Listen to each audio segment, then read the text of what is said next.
Good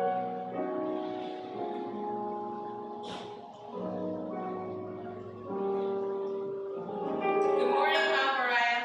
It's such a pleasure to stand before you and be able to preach the word of the Lord.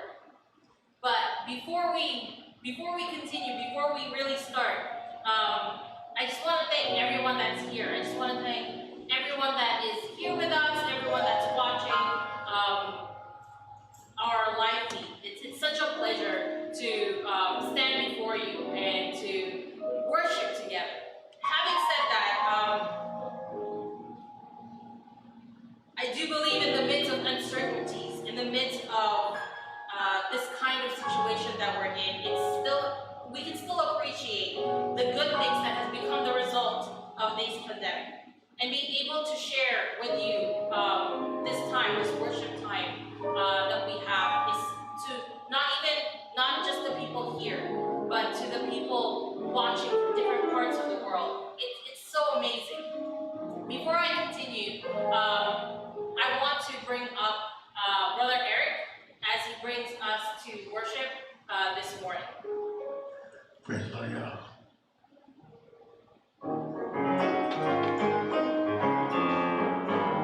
I was glad when they said unto me. I was glad when they said unto me. I was glad when they said unto me, let us go in the house of the Lord. I was glad when they said unto me. I was glad when they said unto me. I was glad when they said unto me, let us go in the house of the Lord. I was glad when they come running to me. I was glad when they said running to me. I was glad when they said unto me, let us go in the house of the Lord. Let's go in the house of the Lord. Let us go in the house of the Lord. I was glad when they said unto me, let us go in the house of the Lord. I was glad when they came unto me. I was glad when they said unto me.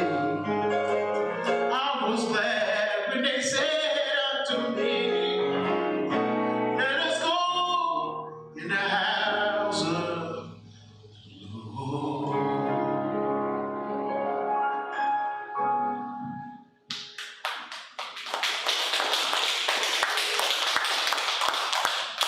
I was glad when they said unto me, let us go into the house of the Lord.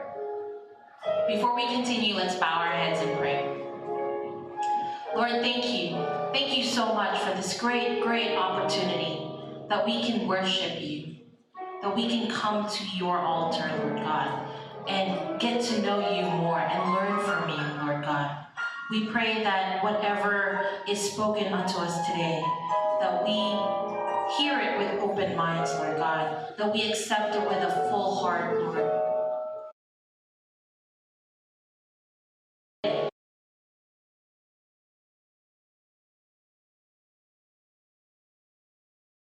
Today,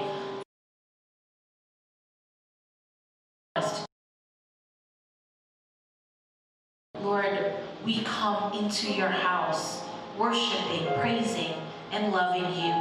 And Lord, teach us to reach out to other people. Teach us to be a part of the community that makes the change that you want us to do, Lord God. Pray all this in Jesus' name. Amen. Good morning. Good morning. It's such a pleasure, as I mentioned earlier, to stand before you and bring the word of the Lord. Not just to the people present today, but to the people watching us live on both Facebook and YouTube. I do believe, like I mentioned earlier, that in the midst of such uncertainty, we can still appreciate every good thing that comes to us even in the midst of whatever it is that we're facing right now. Being able to share the word of the Lord to more people that are not even the same country or even in the same location as us is an amazing opportunity. This week, we're finally ending the series that I started a while back, I believe in November or December. It's a series about paradoxes. And if you've heard my other messages, you know by now that a paradox is something that when you first encounter it, it makes absolutely no sense. But when you look a little closer, then you realize that it actually makes the most perfect sense. In my past sermons, I've talked about how the physical example of dropping a pencil into a glass of water would make it look crooked when you look at it from outside the glass. We all know that the pencil is actually still straight, but our eyes tell us something different. It tells us that it's crooked. Here's the point that I've been trying to make when I first started this series.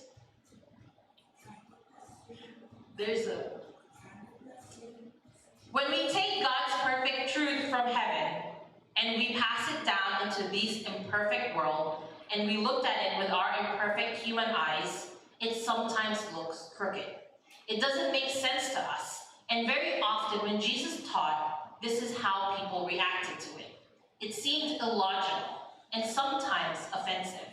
And yet for those who have eyes and ears to see and hear, they realized that what they were seeing and hearing was the purest kind of truth. Throughout the series, we've been looking at some of the paradoxical teachings of Jesus Christ. If you want to find yourself, you have to lose yourself. If you want to be truly free, you have to enter into slavery.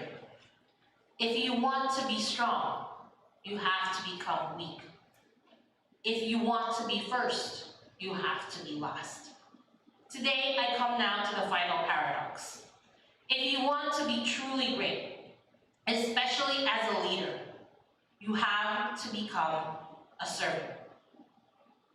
Because serving is leading. Because serving is leading. Let's open up our Bibles to Mark chapter 10, starting from verse 35 up to 45. Again, that's Mark chapter 10, verse 35 to 45. And I'll be reading from the New International Version. Then James and John, the sons of Zebedee, came to him. "Teacher," they said, "we want you to do for us whatever we ask." "What do you want me to do?" he asked. They replied, "Let one of us sit at your right hand and the other at your left in your glory." "You don't know what you're asking," Jesus said. "Can you drink the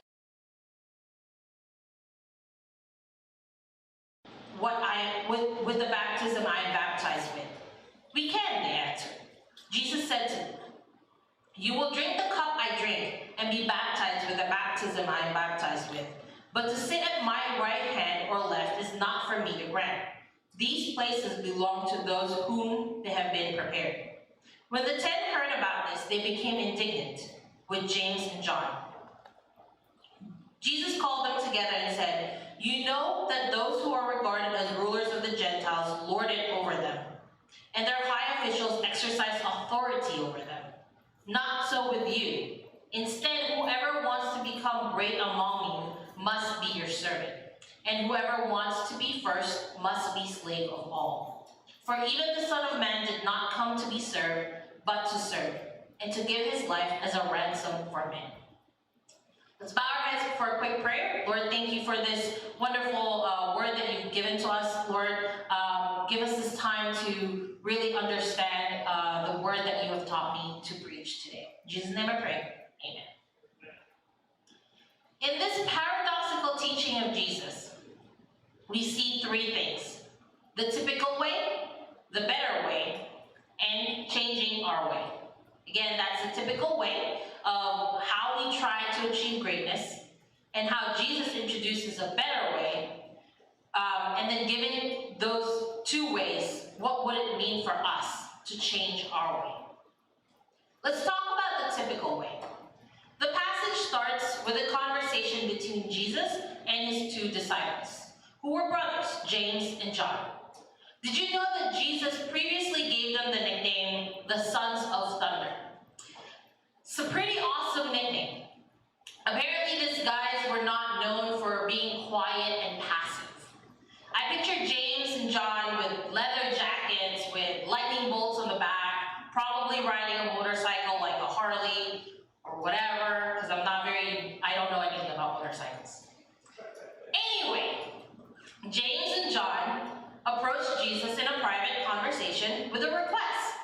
And I've always been struck with the way they introduce their request. They go, "Teacher, we want you to do us whatever we ask for, whatever we ask." Just a little bit presumptuous. They have a little bit of confidence. "We're going to ask you for something and promise us you'll say yes." Which is kind of funny, but also very revealing. It seems the Sons of Thunder have a sense of entitlement. It seemed like they viewed Jesus as a means to fulfill their wishes, like a magic genie. Jesus says, "Okay, what do you want me to do for you?" And they say, "Let one of us sit at your right and the other at your left in your glory." See, they believed that pretty soon God's kingdom would come to earth as it is in heaven. And basically they say, "Jesus, we know you're going to be number one in the coming kingdom. No competition. We're not trying to take your seat. But could we be number 2 and number 3? That's all you want? That's all? Is that something you can do for us?" Personally, this is one of the clues that help me believe that the Gospels were not actually made up or embellished. Because if the church invented these stories to advance their agenda, why in the world would the church invent such a story that made its 2 key apostles look a little bit idiotic? As if the people who made it up were thinking, let's say that James and John made a secret power play for the top positions, and then Jesus rebuked them and embarrassed them in front of all of their friends. That'll make Christianity look amazing. The Gospels are so raw and so unflattering of our top leaders of the church.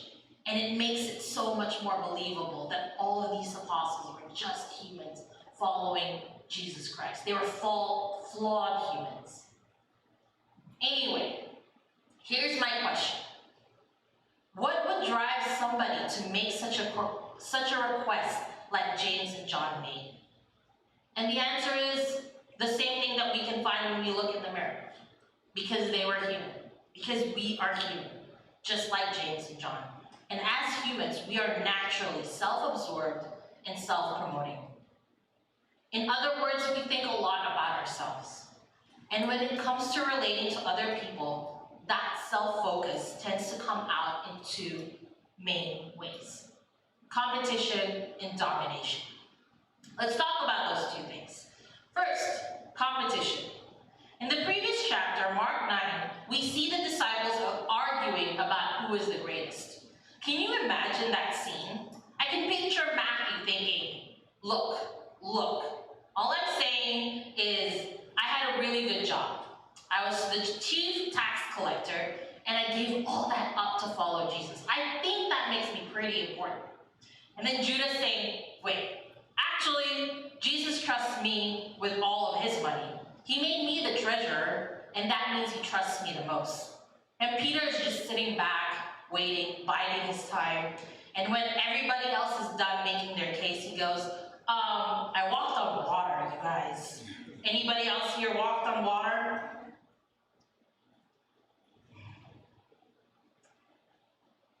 They were arguing about who was the greatest.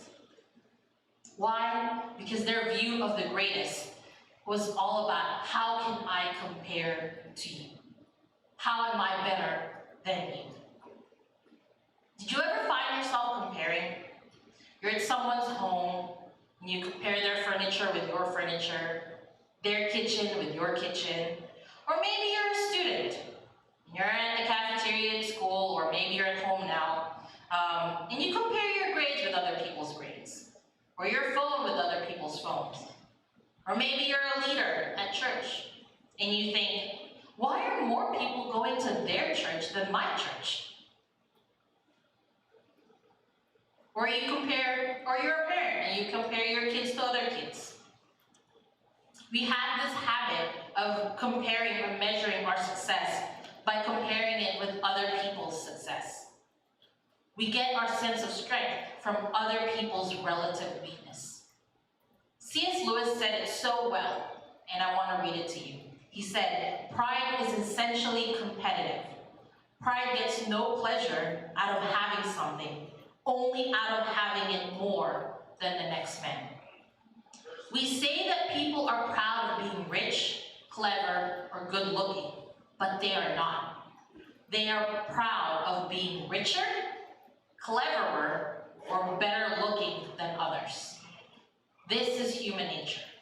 And by the way, did you notice how the other 10 disciples reacted when they heard James and John's request? It says in verse 41, when the 10 heard about this, they became indignant with James and John. Righteous indignation. How could you? You know why they were really so mad? Because they wanted those seats too. Our default way comes out as competition. And then here's the other way it comes out. Domination. This can be found in verse 42. Jesus called them together and said, "You know that those who are regarded as rulers of the Gentiles lord it over them, and their high officials exercise authority over them." Jesus says the rulers of the Gentiles, in other words, the secular approach of leadership, is to dominate others. You get to tell people what to do, and they have to obey. You are clearly above, and they are beneath. And the disciples of Jesus didn't have to look far to see this taking place. The street corners were filled with well-armed Roman soldiers. How about today? Do you ever see people seeking greatness through domination? All the time, right? You can find it in politicians, in school principals, in bosses, in parents, in police officers, even in church leadership. It's the thinking that says, I will feel good about myself based on my power over you. So Jesus calls his disciples together and he says, listen, we all know that secular leadership works through domination.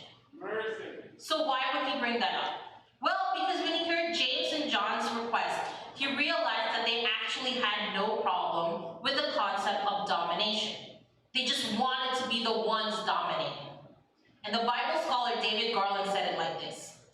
They had hoped to replace the self-serving oppressive power structure of the Romans with their own self-serving oppressive power structure. Nothing changes except the names of the rulers. Oppressive power gets recycled and new tyrants rise on the scene. The worldly ambition to be at the top and to beat others still rules. James and John are a lot like us. When we think about leadership, when we think about being successful and getting what we want in life, are natural ways to approach it with competition and domination. And frankly, that's one of the biggest reasons why we're often miserable. Alan Redpath said this, the secret of every discord in Christian homes and communities and churches is that we seek our own way and our own glory. The reason there's discord, tension, stress in our home, or our marriage, or our business, or our church is because we're all James and John trying to compete and dominate. And some of us are more aggressive, some of us are less aggressive, but it always ends badly. And I think one of the most important lines in the whole passage is in verse 3. Not so with you. Not so with you. You know how this world works, but not so with you, because you're my followers, and we do things differently. If we were really followers of Jesus, then the way we handle power and leadership should be totally different from the way the world sees it. And so it leads me to my second point, the better way. James and John thought the path to success was through competition and domination. And Jesus gives the radically different approach. He says, no, actually, the best kind of life and the best kind of leadership comes through suffering and service. That doesn't sound really appealing, but let's talk about it. Let's talk about suffering. Right after the sons of thunders made their big request, Jesus said in verse 38, you don't know what you're asking, Jesus said. Can you drink the cup I drink, or be baptized with the baptism that I am baptized with? Remember when Jesus was praying in the garden right before his arrest, and he said, Father, if it's possible, take this cup from me. Here the cup is a symbolic of suffering. It's a symbol of suffering. And baptism has the same meaning in this context. Jesus is basically saying, you're asking for prominent positions in my kingdom, but those positions don't just get handed out. They have to come from suffering.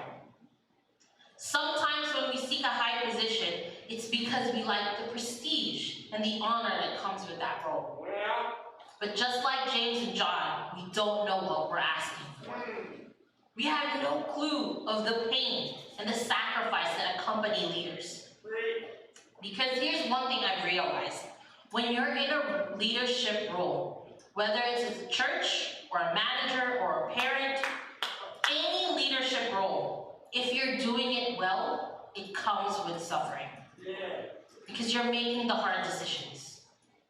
And those affect people's lives. You're being criticized regularly. You feel the pressure of other people's expectations. Leadership in many ways is painful. It comes with the territory. As a parent, boss, teacher, manager, spiritual leader, are you experiencing pain in your leadership? Any pressure? Any stress? Any sacrifice? Don't be surprised by that. Don't let it scare you away. That's the part of the cup that leaders have to drink. Listen to what Paul said in Colossians 1:24. Now I rejoice in what I'm suffering for you, and I fill up in my flesh what is still lacking in regard to Christ's affliction, for the sake of his body, which is the church. Notice two things. First, the purpose of his sufferings. He says, I'm suffering for you. And then he says, I'm suffering for the sake of his body, which is the church.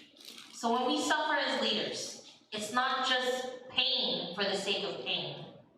It's always done for the sake of others.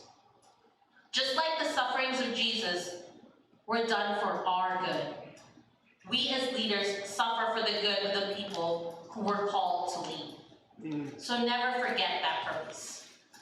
And because of that, here's the second thing Paul says. I rejoice in what I'm suffering. When you're staying up half the night to take care of your sick child, or as a teacher, you're coming into your classroom early to give extra help to students, or maybe you're sitting in a hospital with a family whose loved one is in the ICU. Those are all acts of leadership that involve sacrifice and pain. But you can rejoice in it because you know that it's for the good of others. So this countercultural vision of greatness that Jesus is talking about is not an easy life. It involves suffering. And then secondly, it involves service. So Jesus says, you know all about secular leadership. It's about lording your position over other people and dominating them. But verse 43 to 44 says, not so with you. Instead, whoever wants to become great among you must be your servant.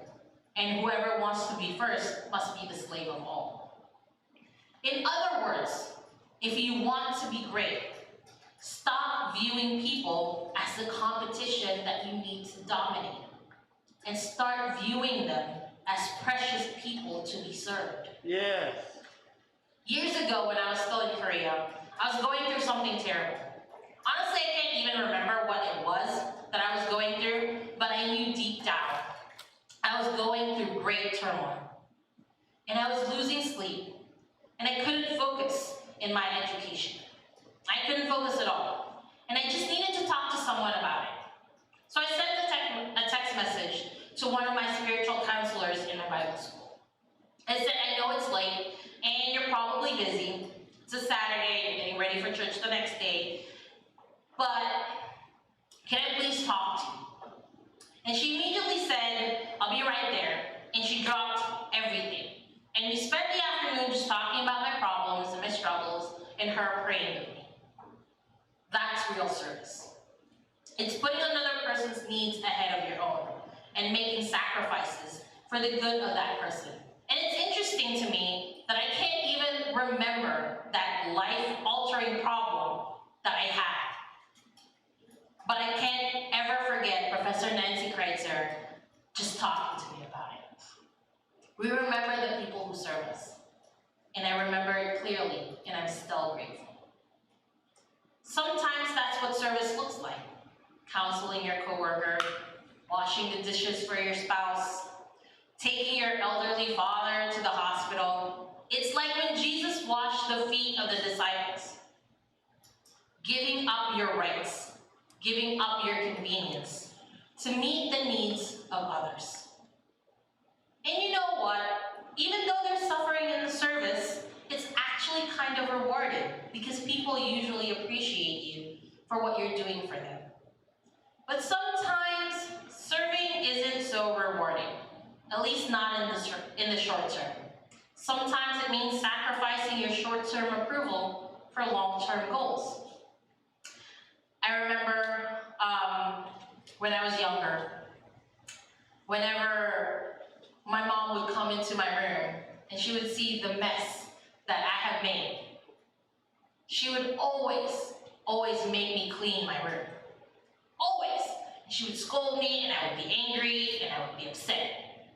But my mom didn't think about my short-term approval, because she knew that if she let me just be a mess, it's gonna come with me forever.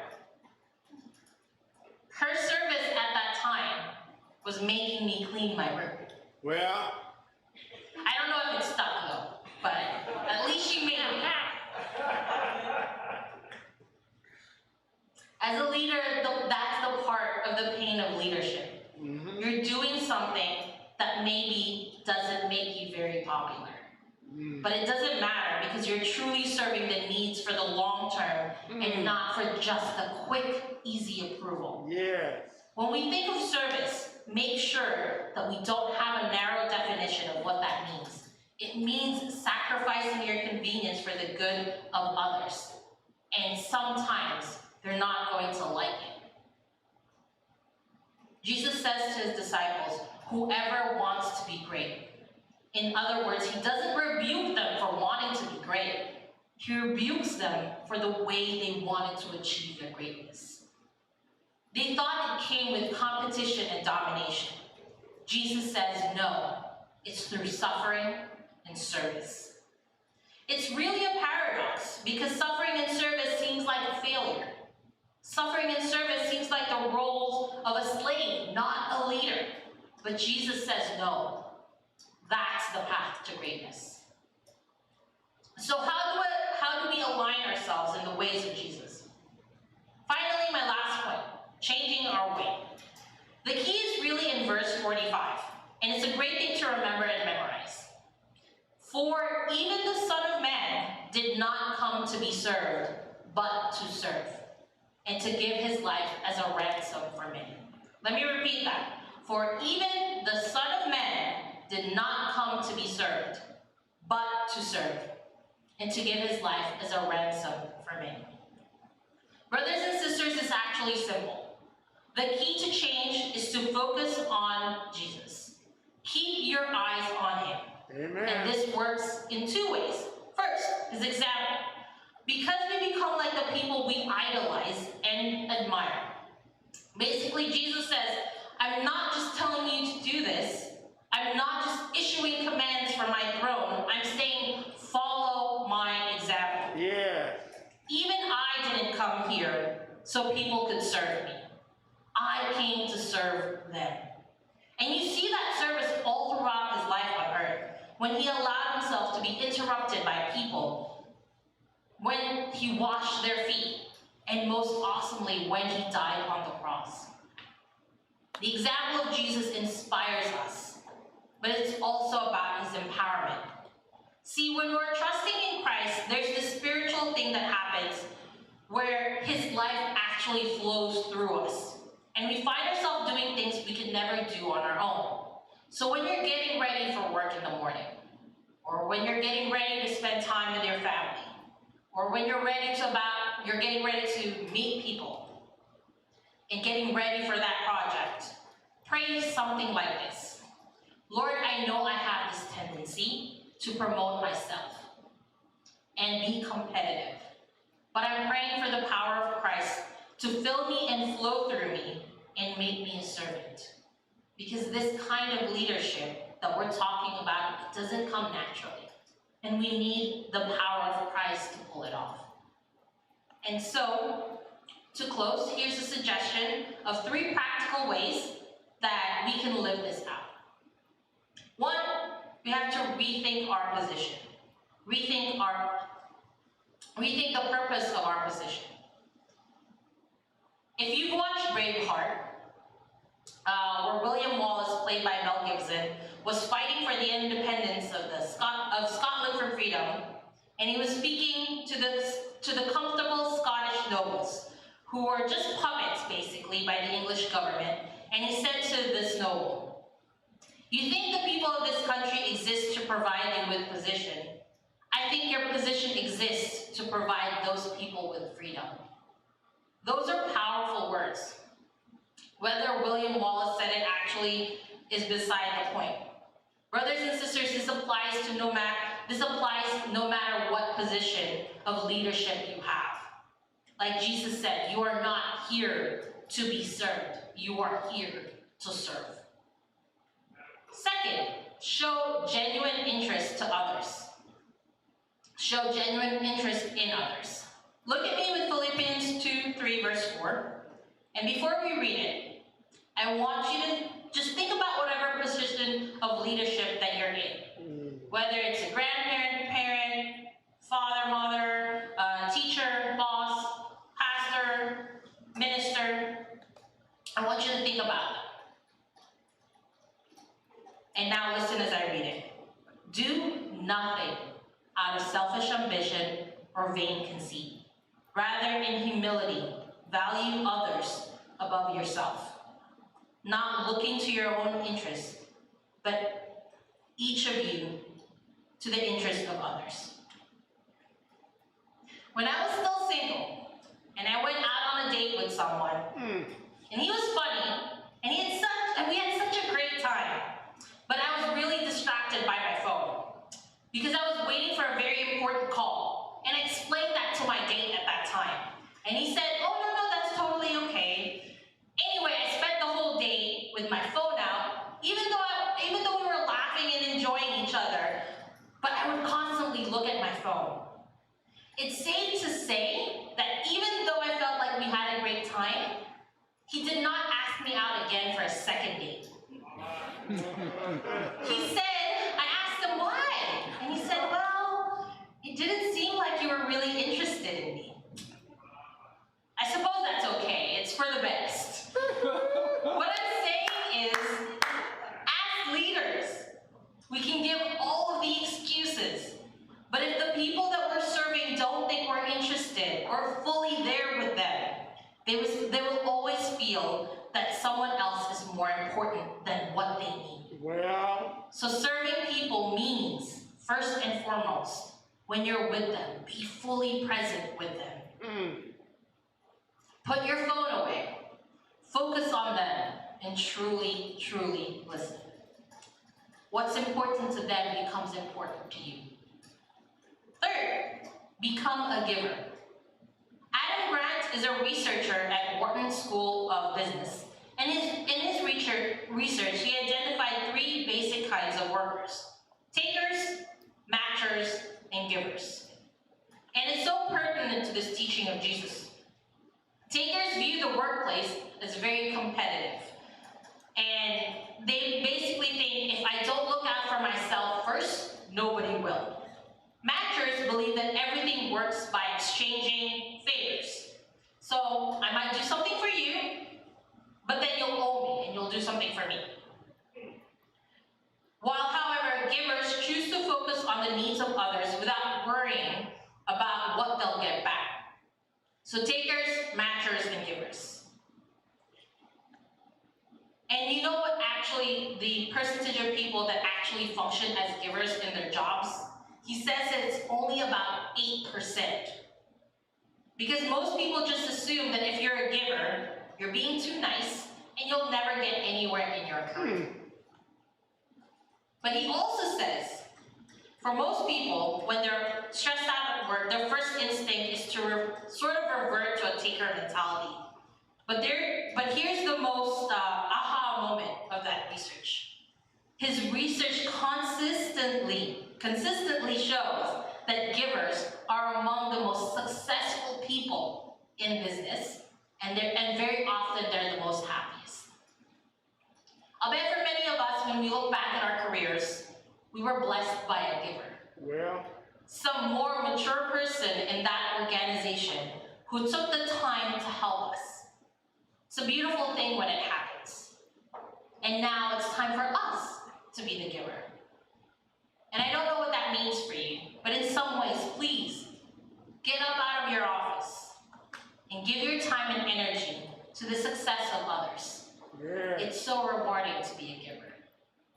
In the eyes of the world, greatness is all about competition and domination, promoting yourself, grabbing the best seats in the house. And James and John, disciples of Jesus, had fallen into that way of thinking. If you and I were really honest, we'd admit that we can be a lot like can be a lot like James and John. And Jesus looks at all of us and says, not so with you. Not so with you. Whoever wants to be great among you must be your servant.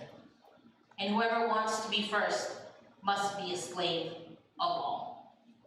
It's a paradox, but it's true. Maybe you need a little bit of help in knowing what to do and how to become great. And maybe you want the power of Christ to come to you and help you learn and realize how to be a servant. Or maybe you're just interested in trying to find out who this Jesus Christ that I've been talking about this whole time. Why don't you close your eyes, or if you're here at church, just give yourself to the Lord right now. Close your eyes. And bring yourself up to the altar. Pray and ask for help. Maybe you're thinking about your own position in whatever organization that you're at. Maybe even as just a parent or a grandparent. Whatever leadership role that you're in right now, just pray and ask God for help. Ask Jesus Christ for his strength so that you know exactly how to act and how to be a servant.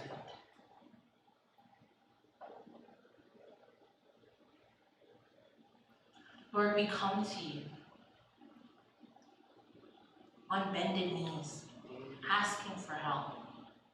It's so easy for us to be selfish, to be self-absorbed,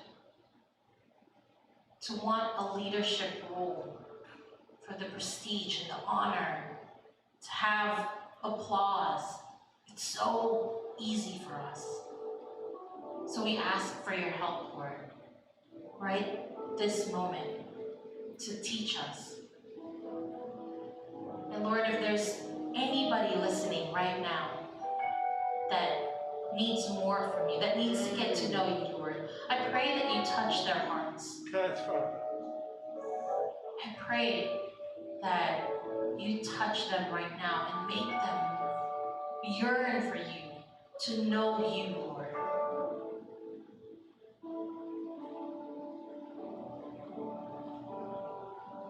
I pray all of this in Jesus' name. Amen. Amen. Thank you so much for tuning in to Mama Mariah today and for coming to church. It's been such a pleasure seeing everyone that's here today. Hopefully next week you'll be here with us and you will join us again. But watching us on Facebook and on YouTube is also a great opportunity to basically listen to the word of the Lord. As we separate